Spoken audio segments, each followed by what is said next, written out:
There were several times that either Clair or Thumper stepped in to save a little one from a drug dealer, gang member, or sex pervert looking for kids. The neighborhood seemed to be so much more peaceful with them around. They laughed a lot. They always had a joke or a smile for everyone.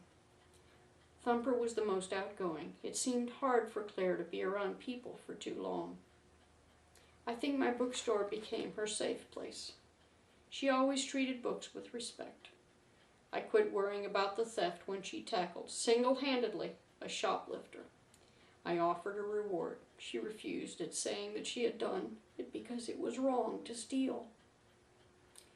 She did tell me that the local school library could use a few copies of Dickens and Shakespeare if I wanted to repay her.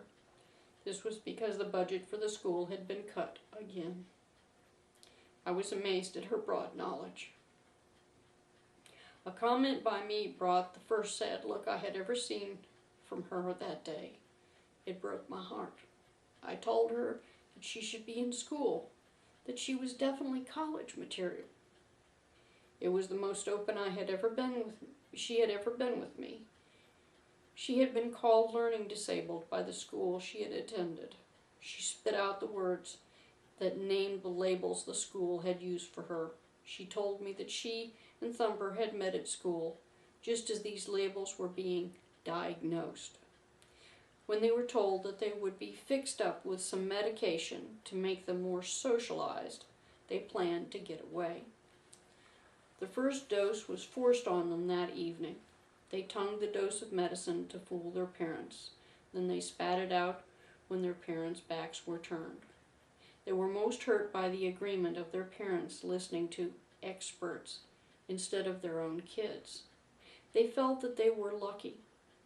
At 12, they knew that there was no problem with them.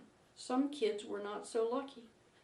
Telling adults that they were doing wrong labels a kid as troublemaker. Not fitting in with other kids was also a great way to draw this kind of attention from adults. They worked and learned, and what and when they wanted.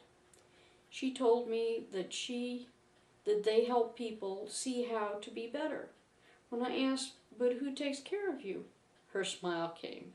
She laughed and told me God gave them everything that they needed. She was right. When I look back on it, they never lacked. When they gave their raincoat to a wino, someone would have one their family could not use anymore. The neighborhood did not consciously do this. I asked around after they died. Almost no one knew who gave what to the couple. It just felt right to help them.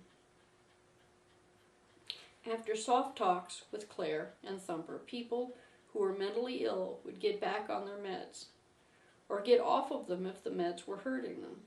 The results were the same: improvement. Winos called home on holidays, and other runaways either reconciled with their family, got off the drugs, and started work somewhere. The whole world was a brighter place. Well, there was one group that was not pleased with this turn of the neighborhood's fortunes. This group did not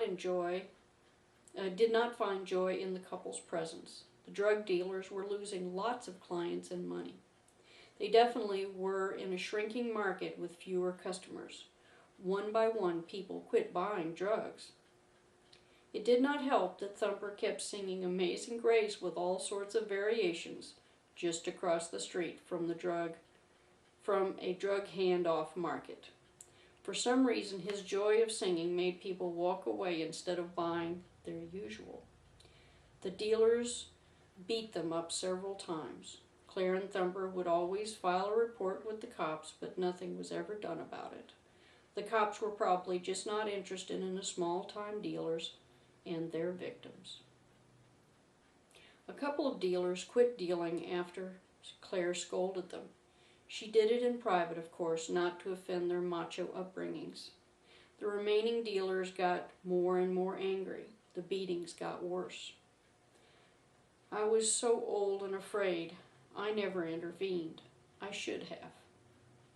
They deserved our help, but I was afraid. Somehow they never had to go to the hospital. I offered over and over, but Thumper would just sit quietly with Clair. Then when they got up the next morning, they would say it wasn't that bad, after all. After I saw the look on Claire's face when I found the bodies, I know I will never stand by again.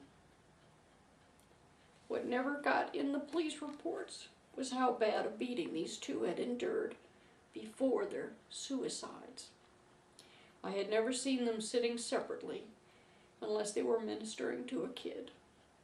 The other times were when Claire was reading in my store, her quiet time. The bodies were propped on opposite each other in the alley.